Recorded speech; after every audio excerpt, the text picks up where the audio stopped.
وبيقول لها انه هيغير هدومه ويرجع تاني ليو، ولما بتحاول لان انها توقفه بيزقها ويمشي، فبتروح لان وراه علشان تعرفه ان يو اهلها هم السبب في الفضيحه اللي حصلت مش هي، وتوريله الوش الحقيقي ليو. ولما بتوصل المستشفى بتقابل بالصدفه شاب اسمه تشيان، وده يبقى اخو شياو ويبقى دكتور في المستشفى دي، فبيسالها هي بتعمل ايه هنا، فبتقوله انها بتزور اختها المريضه، وبتضطر انها تسيبه وبتروح لغرفه اختها وبتلاقيها فائت وشينج بيهتم بيها، فبتقوله لان انه سايبها علشان يهتم بالمخادعه دي، وبتحاول انها تضربها فبيبعدها شينج عنها، بس لان مش بتقدر تسكت اكتر من كده، وبتقول ان هي عارفه مين السبب في الفضيحه اللي حصلت لهم، فبيضربها والدها بالقلم علشان يسكتها، وكمان مرات والدها بتقول لها تبعد عن بنتها وتسيبها في حالها، بس لان بتقول لشينج ان يو هي السبب في الفضيحه دي هي واهلها، وهي اللي خلتهم يتجوزوا بابشع طريقه ممكنه، فبيروح شينج لان وبيقول لها تتكلم وتقول كل حاجه، فبتقول له انها سمعتهم بيتكلموا وبيقولوا ان هم عملوا كده علشان يخلوها تتخلى عن الاسهم بتاعتها، وبتكمل كلامها وبتقول له ان هي بتحبه من لما كانوا اطفال، ويو كانت بتغير منها علشان كده قررت ان اول حاجه تعملها هي انها تدمر علاقتهم ببعض، بس شينج بيلاحظ دم على رجل لان، فبتقول له لان ان هي حامل والقلم اللي والدها ضربه لها اكيد اثر على الحمل، فبيشيلها شينج وهو قلقان عليها لاول مره من سنتين، وبيبقى عايز ينقذها هي وابنه اللي في بطنها، ومش بيبقى عارف انهم توأم، فبيجي تشيان علشان ينقذ لان وبيقول لشينج يبعد عن لان، بس لان قبل ما تفقد الوعي بتقول لتشيان انها حامل في توأم، واهم حاجه يعملها انه ينقذهم، وفي الوقت اللي بتبقى لان فيه في العمليات بتروح مرات والدها لشينج وبتبقى عايزاه يرجع تاني ليو، بس هو بيتعصب عليها وبيقول لها تبعد عنه دلوقتي علشان لو حصل اي حاجه لان مش هيرحمهم، وبيطلع تشيان وبيطلب متبرع دم لان باسرع وقت لان فصيلتها نادره، وبيكون شينج قلقان جدا، بس تشيان بيقول له ان كل حاجه حصلت لها بسببه، وبنعرف ان تشيان بيحب لان، بس بتسمعهم يو بتروح لهم وبتقول لهم ان هي هتتبرع للان بدمها لانهم اخوات في الاول والاخير، بس بشرط وهو ان بعد ما لان تبقى بخير شينج يطلقها، فبيضطر شينج انه يوافق علشان سلامه لان، ولما لان بتفوق بتلاقي يو واقفه قدامها ومعاها ورق طلاقها هي وشينج، وبتكون عماله تغيظها بيه، وكمان معاها انبوبه، وبتقول لها ان ده ابنها اللي مات وهو لسه جنين وبتبقى عايزه تقهرها، بس بيدخل تشيان وبيطرد يو من الغرفه، وبيحاول ان يهدي لان، فبيقول لها ان لسه في جنين تاني في بطنها، فبتسكته لان، وبنعرف ان تشيان قدر ينقذ واحد من التوأم، وبتقرر لان انها ما تعرفش شيانج ان ده ابنه، وبتطلب لان من تشيان انه ياخدها لابعد مكان ما حدش يلاقيها فيه، وفعلا لما بتبقى كويسه بتاخد هدومها وبتسيب خاتم جوازها من شينج على سريره وبتمشي، ولما شينج بيعرف بيتضايق جدا،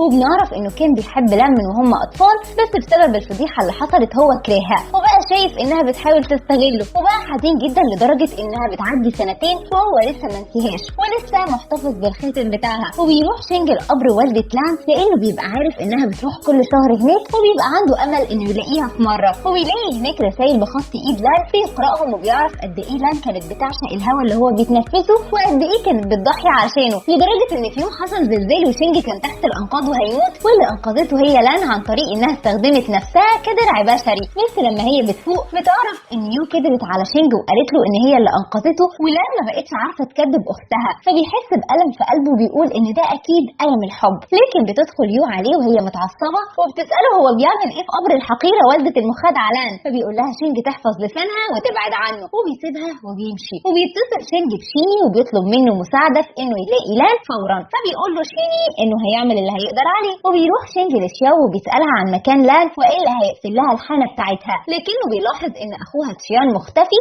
فبتضطر شياو انها تقول له ان اخوها ولان سافروا بره البلد، وده كل اللي هي تعرفه، فبيرجع شينج لشيني وبيكون حزين جدا لان لان هربت مع تشيان، فبيقول له شيني يصبر لحد ما يلاقوا لان وساعتها يفهم منها ايه اللي بيحصل، بس شيني بيرجع لشينج بخبر صادم، وهو ان في خبر بيقول ان لان ماتت هي وابنها اللي عنده سنتين، فبينهار شينج وبيقول ان اكيد ده كذب، وازاي لان هتبقى حامل وتولد مباشره من بعد الاجهاض اللي حصل لها من سنتين، فبيقول له شيني ان هي ممكن تكون اتجوزت تشيان وده يبقى ابنها منه، وشينج مش بيبقى عايز يصدق اللي بيسمعه، بس بيكون كلام مقنع جدا، وبيكون زعلان من لان لانها هربت مع واحد تاني واتجوزته ونسيته بالسرعه دي، لكنها دلوقتي ميته واللي حصل حصل. وفي يوم بيكون شينج عند قبر والده لان، وبيلاقي يو ووالدها داخلين عليه وبيطلبوا منه يساعدهم لان شركته بتضيع وهو رجل اعمال شاطر، فبيوافق شينج انه يساعدهم، وبيبقى لازم يكتبوا له كل ممتلكاتهم باسمه علشان ما يحصلش مشكلة قانونية. بس بعد فترة بيروح والد يو لشينج وبيقول له يرجع له ممتلكاته تاني وبيشكره علشان ساعده، بس شينج بيقول له انه مش هيرجع له اي حاجة لان ده حق لان اللي ماتت بسبب ظلمه. فبيتصدم والد يو ومش بيبقى مصدق اللي بيسمعه، لكنه بيكون مش مهتم بموت بنته لان على قد ما هو خايف على ممتلكاته وثروته. فبيقول له شينج يحضر هدومه ويمشي من البيت اللي هو فيه، وده انتقامه منه على اللي عمله فلان. وفي يوم بيقرر شينج انه يسافر لاي دولة اسيوية يغير فيها جو، لكنه بالصدفة بيبص جنبه بيلاقي لان قاعدة مع ابنها، واللي اول ما بتشوفه بتقوم وهي خايفة، لكن بيجي تشيان وبيقف مع لان